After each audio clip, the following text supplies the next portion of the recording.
नमस्कार, बहुत स्वागत है आप सभी का। आप देख रहे हैं भारत 24 और आपके साथ मैं हूं अमृता गर्ग। हमारे खास प्रोग्राम राजपथ में रामचरितमानस की बात सबसे पहले जिसको हाथों में लिए लगातार समाजवादी पार्टी के नेता जातिवाद की राजनीति कर रहे हैं।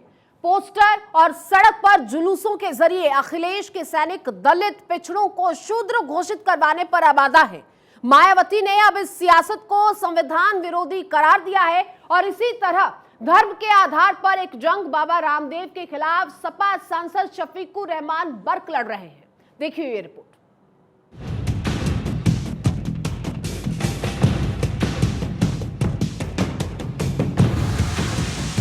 कई राज्यों के विधानसभा चुनावों से होते हुए सियासी दल 2024 में दिल्ली की कुर्सी के लिए लड़ेंगे। नतीजतन एक बार फिर पूरे देश की फिजा में जाति और धर्म की राजनीति का बोल बाला बढ़ गया है। मायावती ने याद दिलाया गेस्ट हाउस कांड, शूद्र पॉलिटिक्स को बताया बकवास। यूपी में रामचरितमानस विवाद लगातार बढ़ता ही जा रहा है। एक बार फिर बसपा सुप्रीमो मायावती ने इस मुद्दे पर सपा पर हमला बोला। बहन जी का कहना है कि देश के कमजोर तबके के लोग रामचरितमानस और मनुस्मृति के आधार पर जिंदगी नहीं जीते, वो भारतीय संविधान के मुताबिक भारत के नागरिक बनकर जीवन जीते हैं। सपा सुप्रीमो के मुताबिक भारतीय संविधान बाबा साहेब भीमराव अंबेडकर ने कमजोर तबके के लोगों को शूद्र नहीं बल्कि SC, ST और OBC का दर्जा दिया है। लिहाजा समाजवादी पार्टी बार बार शूद्र बोलकर भारतीय संविधान और करोड़ों लोगों का अपमान कर रही है।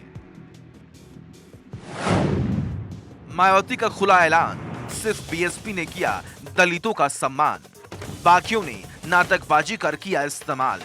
रामचरितमानस विवाद में पूरी तरह हमलावर अंदाज में आई BSP सुप्रीमो ने सिर्फ खुद को पिछड़े वर्ग का मसीहा करार दे दिया। माया के मुताबिक बाकी पार्टियां वोट स्वार्थ की खातिर सिर्फ नाटकबाजियां करती हैं। अखिलेश को याद दिलाया गेस्ट हाउस कांड, दलित बेटी का सपा ने किया था अपमान। बसपा सुप्रीमो मायावती ने ट्वीट के जरिए बैक टू बैक हमले करते हुए अखिलेश यादव को भी कटघरे में खड़ा कर दिया। अखिलेश यादव पर शूद्र पॉलिटिक्स की वकालत का आरोप लगाते हुए माया ने उनको खुद के गिरेबान में झांकने की नसीहत दी। मायावती ने कहा कि अखिलेश यादव को 2 जून 1995 का गेस्ट हाउस कांड याद करना चाहिए, जब CM बनने जा रही दलित की बेटी पर सपा ने जानलेवा हमला करवा दिया। देश में कमजोर व उपेक्षित वर्गों का रामचरितमानस व मनुस्मृति आदि ग्रंथ नहीं बल्कि भारतीय संविधान है, जिसमें बाबा साहेब डॉक्टर भीमराव अंबेडकर ने इनको शूद्रों की नहीं बल्कि SC, ST व OBC की संज्ञा दी है। अतः इन्हें शूद्र कहकर समाजवादी पार्टी इनका अपमान न करे तथा न ही संविधान की अवहेलना करे। इतना ही नहीं, देश के अन्य राज्यों की तरह यूपी में भी दलितों, आदिवासियों व OBC समाज के शोषण, अन्याय, नाइंसाफी तथा इन वर्गों में जन्मे महान संतों, गुरुओं व महापुरुषों आदि की उपेक्षा एवं तिरस्कार के मामले में कांग्रेस, भाजपा व समाजवादी पार्टी भी कोई किसी से कम नहीं। साथ ही सपा प्रमुख द्वारा इनकी वकालत करने से पहले उन्हें लखनऊ स्टेट गेस्ट हाउस के दिनांक 2 जून सन 1995 की घटना को भी याद कर अपने गिरेबान में जरूर झांक कर देखना चाहिए, जब CM बनने जा रही एक दलित की बेटी पर सपा सरकार में जानलेवा हमला कराया गया था। वैसे भी ये जग जाहिर है कि देश में SC, ST, OBC, मुस्लिम व अन्य धार्मिक अल्पसंख्यकों आदि के आत्मसम्मान एवं स्वाभिमान की कद्र BSP में ही हमेशा से निहित व सुरक्षित है, जबकि बाकी पार्टियां इनके वोटों के स्वार्थ की खातिर किस्म किस्म की नाटकबाजी ही ज्यादा करती रहती है। माया का सपा पर बीजेपी चाल का आरोप। बता दें, हाल ही में मायावती ने सपा समेत बीजेपी पर भी विकास की जगह जाति और धर्म की राजनीति का आरोप लगाया था। मायावती के मुताबिक समाजवादी पार्टी का रामचरितमानस की आड़ में बीजेपी की तरह मजहब और जातिवाद की राजनीति करना दुखद है। संकीर्ण राजनीतिक व चुनावी स्वार्थ हेतु नए नए विवाद खड़ा करके जातीय व धार्मिक द्वेष, उन्माद, उत्तेजना व नफरत फैलाना, बॉयकॉट कल्चर, धर्मांतरण को लेकर उग्रता आदि भाजपा की राजनीतिक पहचान सर्व विवादित है। किंतु रामचरितमानस की आड़ में सपा का वही राजनीतिक रंग रूप दुखद व दुर्भाग्यपूर्ण है। बता दें, रामचरितमानस पर सबसे पहले विवादित बयान बिहार के शिक्षा मंत्री चंद्रशेखर प्रसाद ने दिया था। इसके बाद उत्तर प्रदेश के पूर्व मंत्री और सपा नेता स्वामी प्रसाद मौर्य ने भी रामचरितमानस को लेकर बड़ा विवादित बयान दिया था, जिसके बाद तमाम दल इस मुद्दे में कूद पड़े। वहीं दूसरी तरफ इसी तरह की लड़ाई में सपा सांसद शफीकुर रहमान भी कूद पड़े हैं। सपा सांसद शफीकुर रहमान बर्क ने स्वामी रामदेव पर हमला बोलते हुए कहा कि मुसलमान न हिंदू है और न ही उसे हिंदू कहा जा सकता है। मुसलमान अल्लाह के बनाए हुए कानून पर काम करता है। बर्क ने रामदेव से सवाल करते हुए पूछा कि क्या वो मुसलमान हो गए हैं जो मुसलमानों पर बयान दे रहे हैं।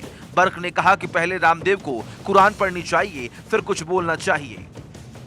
मुसलमान जो है वो मुसलमान हिंदू नहीं है, उसको न हिंदू कहा जा सकता है, न वो अपने आप को हिंदू कह सकता है, बल्कि वो मुसलमान है और बहैसियत मुसलमान के एक कौम है वो इस देश में रहती है जो कि अपने बनाए हुए जो अल्लाह का बनाया हुआ कानून है उस पर काम करती है। तो रामदेव क्या मुसलमान को जानते हैं? मुसलमान हो गए क्या वो? जो मुसलमानों के हालात बताने लगे, क्या वो मुसलमान हो गए क्या? दरअसल राजस्थान के बाड़मेर में हुए कार्यक्रम के दौरान बाबा रामदेव ने कहा था, मुसलमान केवल 5 बार दिन में नमाज पढ़ता है, लेकिन वो नमाज पढ़ने के बाद भी कुछ भी करते हैं। उन्हें लगता है कि वो नमाज पढ़ने के बाद कुछ भी करें तो वो सब जायज है। रामदेव ने मुसलमानों पर जिहाद के नाम पर आतंकवादी बनने और हिंदू लड़कियों को उठा ले जाने का आरोप लगा दिया। रामदेव ने सवाल पूछते हुए कहा कि क्या उन्हें ये भी करने की सीख इस्लाम से मिलती है। रामदेव के आरोप पर पलटवार करते हुए बर्क ने कहा कि अगर मुसलमान गुनाह करता है तो उसे जिंदा रहते और मरने के बाद भी सजा मिलेगी। पर दूसरी तरफ रामदेव के बयान पर देवबंदी उलेमा मुफ्ती असद कासमी ने कहा कि ऐसे लोग धर्मगुरु कहलाने के लायक नहीं हैं। इस तरह की बयानबाजी करने वालों को मुसलमानों से माफी मांगनी चाहिए। कासमी ने मुसलमानों से रामदेव की माफी नहीं मांगने की सूरत पर पतंजलि के सभी प्रोडक्ट का बॉयकॉट करने के लिए कहा था। Bureau report, Bharat 24। और चलिए बात उन कैदियों की करते हैं जो बरसों बरस से जेलों में कैद हैं, लेकिन अब नया सवेरा होने को है। दरअसल संविधान दिवस पर राष्ट्रपति द्रौपदी मुर्मू ने गरीब आदिवासी कैदियों के लिए एक भावुक अपील की थी और उनकी बात को गंभीरता से लेते हुए सुप्रीम कोर्ट और सरकार ने बड़ी पहल शुरू की। नतीजन हजारों कैदियों की जिंदगी में आजादी का नया सवेरा उगने को है। राह खुल गई है, देखिए ये रिपोर्ट।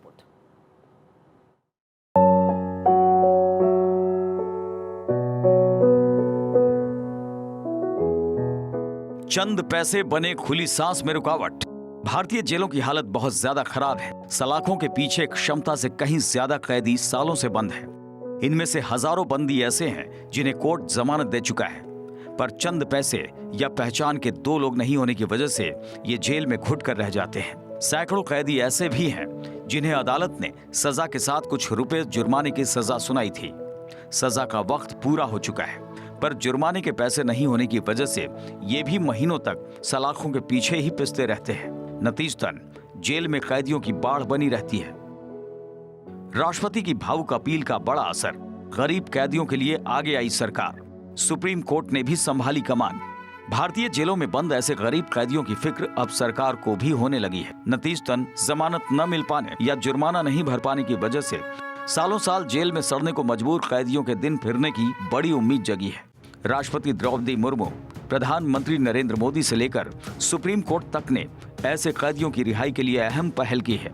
गरीब कैदियों की रिहाई के मामले पर सुप्रीम कोर्ट लगातार सुनवाई कर रहा है। सर्वोच्च अदालत राष्ट्रीय विधिक सेवा प्राधिकरण यानी नालसा से सलाह मशविरा कर ऐसे बंदियों को आजादी दिलाने के लिए लगातार सक्रिय है। इससे गरीब बंदियों की रिहाई का रास्ता धीरे धीरे खुल रहा है। जमानत के बावजूद 5029 कैदी जेल में थे बंद। सुप्रीम कोशिश से 1417 को मिली रिहाई। 2357 कैदियों को कानूनी सहायता दी गई। महाराष्ट्र में 703 कैदी बंद जमानत शर्त पूरा नहीं कर पाए। इनमें से 215 बंदियों को कानूनी सहायता दी गई। नतीजतन 314 को मिली रिहाई। दिल्ली में 287 में से 217 को मिली कानूनी मदद। 71 कैदियों ने खुले में ली सांस। सुप्रीम कोर्ट से निर्देश पाकर नालसा लगातार राज्य और जिला कानूनी अधिकारियों के संपर्क में है। जहां भी रिहाई न होने का कारण बॉन्ड या जमानत के पैसे की किल्लत है, ऐसे एक मामले को SLSA, DLSA यानी राज्य और जिला कानूनी सेवा प्राधिकरण के सामने उठाया जा रहा है। इससे अगले 1 से 2 महीनों में कई और कैदी खुली हवा में सांस ले पाएंगे। बजट से जगी गरीब कैदियों की उम्मीद। जेलों में बंद गरीब कैदियों का मामला पिछले कई महीनों से चर्चा के केंद्र में है। राष्ट्रपति, सुप्रीम कोर्ट और देश के प्रधानमंत्री भी इस मामले पर अपना विचार रख चुके हैं। वित्त मंत्री निर्मला सीतारमण ने 1 फरवरी को बजट भाषण में कहा कि ऐसे कैदी जो गरीब हैं और जुर्माना या जमानत नहीं भर सकते, जिन्हें आर्थिक मदद की जरूरत है, उन्हें मदद दी जाएगी। प्रधानमंत्री नरेंद्र मोदी भी गरीब कैदियों की रिहाई के लिए अपील कर चुके हैं। पिछले साल मुख्यमंत्रियों और हाईकोर्ट के मुख्य न्यायाधीशों के सम्मेलन के उद्घाटन सत्र को संबोधित करते हुए उन्होंने ऐसे मामलों को प्राथमिकता देने की अपील की थी। हर जिले में जिला न्यायाधीश की अध्यक्षता में एक समिति होती है ताकि इन मामलों की समीक्षा की जा सके और जहां संभव हो ऐसे कैदियों को जमानत पर रिहा किया जाना चाहिए। जमानत मिलने के बावजूद विचाराधीन कैदियों की रिहाई ना होने पर सुप्रीम कोर्ट ने सख्ती दिखाई है। सुप्रीम कोर्ट ने इस पूरे मामले पर 7 दिशा निर्देश जारी किए हैं, जिनमें सबसे अहम निर्देश जेल सुपरिटेंडेंट को सुप्रीम कोर्ट ने दिया है, जिसमें सुप्रीम कोर्ट ने साफ तौर पर कहा है कि अगर कोई भी अदालत किसी आरोपी को जमानत देती है तो उस आदेश की सॉफ्ट कॉपी उसी दिन या फिर अगले दिन आरोपी या फिर दोषी को मुहैया करानी होगी। 7 दिनों के अंदर अगर जमानत पर रिहा नहीं हो पाता है कोई आरोपी या दोषी, तो इसकी सूचना बकायदा जेल सुपरिटेंडेंट DLSA संस्था को देगी। सुप्रीम कोर्ट के सख्त निर्देश। अब सुप्रीम कोर्ट ने उस सिस्टम पर सख्ती दिखानी शुरू कर दी है जो कैदियों की रिहाई का इंतजाम करता है, जिसके तहत जेल अधीक्षक को 2 दिन के अंदर विचाराधीन कैदियों को ईमेल से जमानत कॉपी देनी होगी। जेलरों को सॉफ्टवेयर में जमानत देने की तारीख दर्ज करनी होगी। अगर विचाराधीन कैदी जमानत के 7 दिनों के भीतर रिहा नहीं होते हैं तो जेल अधीक्षक को जिला विधिक सेवा प्राधिकरण के सचिव को सूचित करना होगा। सचिव कैदी की रिहाई की हर संभव मदद के लिए लीगल वॉलंटियर नियुक्त कर सकता है। नेशनल प्रिजन पोर्टल के पास देश की 1300 जेलों का डेटा है। NPP विचाराधीन कैदियों की जमानत और रिहाई की तारीखों पर नजर रखने के लिए काम कर रहा है। अगर विचाराधीन कैदियों को 7 दिनों में जेल से बाहर नहीं निकलने दिया जाता है तो जिला विधिक सेवा प्राधिकरण के सचिव को डिफॉल्ट रूप से एक ईमेल भेजा जाए। सचिव कैदी के सामाजिक आर्थिक हालात पर एक रिपोर्ट तैयार कर सकता है और जमानत के शर्तों में ढील देने के लिए संबंधित अदालत के सामने उसे रख सकता है। राष्ट्रपति महोदय ने एक स्टेटमेंट दिया था कि उन्होंने बहुत सारे ऐसे कैदी देखे हैं जो बहुत साल से 25 साल से 30 साल से जेल में बंद हैं और उनको जो है बेल भी मिली है तो भी वो रिहाई नहीं होती है उनकी। इस उनके स्टेटमेंट का संज्ञान लेते हुए सुप्रीम कोर्ट ने दिशा निर्देश जारी किए हैं। ये सुप्रीम कोर्ट ये समय समय पे पहले भी कहता रहा है। चीफ जस्टिस साहब ने पहले भी कहा था कि अगर किसी को जमानत मिलती है और एक भी दिन अगर डिले हो जाता है तो वो इलीगल कस्टडी के रूप में माना जाएगा। पर चूंकि कंडीशन कई बार ऐसी होती है कि वो जिसको जमानत मिली है उसको फुलफिल नहीं कर पाता है, तो एक कल जो दिशा निर्देश दिए हैं ये बहुत मील का पत्थर साबित होंगे। आपको बता दें, राष्ट्रपति द्रौपदी मुर्मू ने संविधान दिवस संबोधन में गरीब आदिवासियों के जेलों में बंद रहने का मुद्दा उठाया था। हजारों गरीब आदिवासी जमानत मिलने के बावजूद पैसे की कमी की वजह से जेलों में बंद है। न्यायपालिका और सरकार को ऐसे गरीब आदिवासियों की मदद करनी चाहिए। राष्ट्रपति के भाषण के 3 दिन बाद सुप्रीम कोर्ट ने इस मुद्दे पर बड़ा कदम उठाया था। कोर्ट ने विचाराधीन कैदियों की जल्द रिहाई के लिए राज्यों को निर्देश जारी किए थे। सर्वोच्च अदालत ने सबसे पहले ऐसे कैदियों की संख्या और जानकारी मांगी जो जमानत मिल जाने के बावजूद शर्तों को पूरा करने में असमर्थता के कारण जेलों में बंद थे। आपको बता दें, 2016-2021 के बीच बंदियों की संख्या में 9.5% की कमी आई। विचाराधीन कैदियों की संख्या में 45.8% की बढ़ोतरी हुई। हर 4 में से 3 कैदी विचाराधीन है। दिसंबर 2021 तक 80% कैदियों को 1 साल तक जेल में रखा गया। 2021 में रिहा किए गए 95% विचाराधीन कैदियों को जमानत मिली। जमानत के बावजूद सिर्फ 1.6% रिहा हुए। उम्मीद है कि राष्ट्रपति, सरकार और अदालत की पहल के बाद हकदार गरीब कैदियों को भी पूरे अधिकार मिलेंगे और नतीजतन जेलों के अंदर की हालत में बड़ा सुधार दिखाई देगा। Bureau report, Bharat 24। और प्रधानमंत्री नरेंद्र मोदी एक बार फिर से दुनिया के सबसे लोकप्रिय नेता चुने गए हैं। मॉर्निंग कंसल्ट की वेबसाइट पर जारी एक सूची में प्रधानमंत्री नरेंद्र मोदी को 78% ग्लोबल लीडर अप्रूवल रेटिंग के साथ टॉप पर लाया गया है। उन्होंने अमेरिकी राष्ट्रपति बाइडेन, ब्रिटेन के प्रधानमंत्री ऋषि सुनक समेत 16 देशों के दिग्गज नेताओं को पीछे छोड़ दिया है। प्रधानमंत्री मोदी को दुनिया भर में वयस्कों के बीच सबसे ज्यादा रेटिंग मिली है। इस सूची में दूसरा स्थान मैक्सिको के राष्ट्रपति एंड्रेस मैनुएल लोपेज ऑब्रेडोर को मिला है। उन्हें 68% अप्रूवल रेटिंग मिली है, जबकि तीसरे स्थान पर स्विट्जरलैंड के राष्ट्रपति अलान बेरसेट हैं, जिन्हें 62% अप्रूवल रेटिंग मिली है। इस सर्वे के मुताबिक साल 2021 के बाद प्रधानमंत्री की लोकप्रियता और भी ज्यादा बढ़ गई है। तो प्रधानमंत्री नरेंद्र मोदी लगातार एक ग्लोबल लीडर के रूप में पूरे विश्व के सामने हैं। उनकी लोकप्रियता किसी से छुपी नहीं है और किस तरह उनसे प्रेरणा ली जाती है, किस तरह से कई मुल्कों के बीच में मध्यस्थता भारत कर चुका है। एक ऐसी छवि, एक ऐसी शख्सियत प्रधानमंत्री नरेंद्र मोदी, जिन्हें विश्व भर में सम्मान दिया जाता है, जिन्हें विश्व भर में जाना जाता है। कई जगह भारत को मोदी के नाम से जाना जाता है। तो ऐसा नेता, ऐसी शख्सियत प्रधानमंत्री नरेंद्र मोदी, जो हर वक्त अपने कर्तव्य को निभाते हुए देश को प्रगति की राह पर आगे ले जा रहे हैं। तो प्रधानमंत्री नरेंद्र मोदी एक बार फिर से दुनिया के सबसे लोकप्रिय नेता चुने गए हैं। मॉर्निंग कंसल्ट की वेबसाइट पर जारी इस सूची में प्रधानमंत्री को 78% ग्लोबल लीडर अप्रूवल रेटिंग के साथ टॉप पर रखा गया है।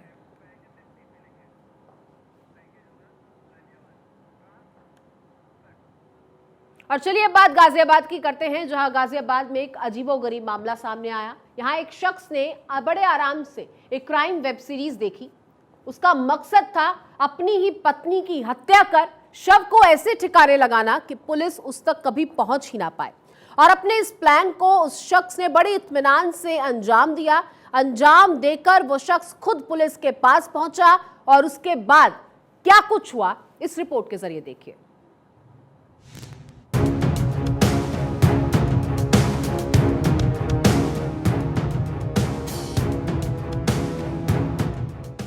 गाजियाबाद में सनसनीखेज मर्डर।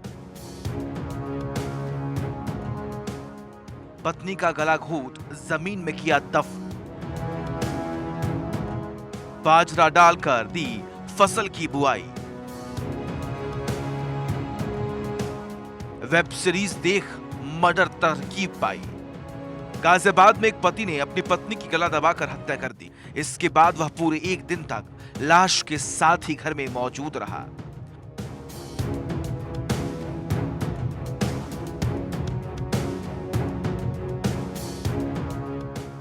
मौका मिलते ही आरोपी ने पत्नी की लाश को एक तालाब किनारे गंदे नाले के नजदीक खेत में दबा दिया। लाश पर कई किलो नमक भी डाल दिया, जिससे लाश जल्दी से डिस्पोज ऑफ हो जाए।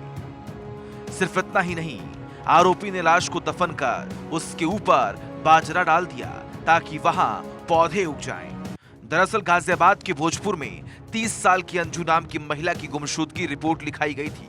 गुमशुदगी लिखवाने वाला कोई और नहीं बल्कि अंजू का पति दिनेश था। दिनेश ने पुलिस को बताया कि उसकी पत्नी 26 तारीख से लापता है। पुलिस ने कई टीमें बनाकर अंजू की तलाश शुरू की, मगर इसी बीच मालूम पड़ा कि अंजू और दिनेश के बीच के ताल्लुकात अच्छे नहीं थे। लिहाजा शक होने पर पुलिस ने उसके खिलाफ सबूत जमा करने शुरू कर दिए। आखिरकार पुलिस को कई सुराग हाथ लगे और दिनेश से पूछताछ की गई। सबूतों के आधार पर की गई पूछताछ में दिनेश टूट गया और उसने गुनाह कबूल करते हुए सनसनीखेज मर्डर का राज उगल दिया। मैं दिनेश पुत्र रूपचंद नामक व्यक्ति ने अपनी पत्नी की गुमशुदा होने की तहरीर दे दी। उसके ऊपर थाना भोजपुर में गुमशुदगी दर्ज करवा के टीम्स बना के उसको ढूंढना स्टार्ट कर दिया। पुलिस को उसके पति की एक्टिविटी सस्पिशियस लगी। इसके ऊपर उससे पूछताछ की गई तो उसने पत्नी की हत्या की, ये कबूल कर लिया।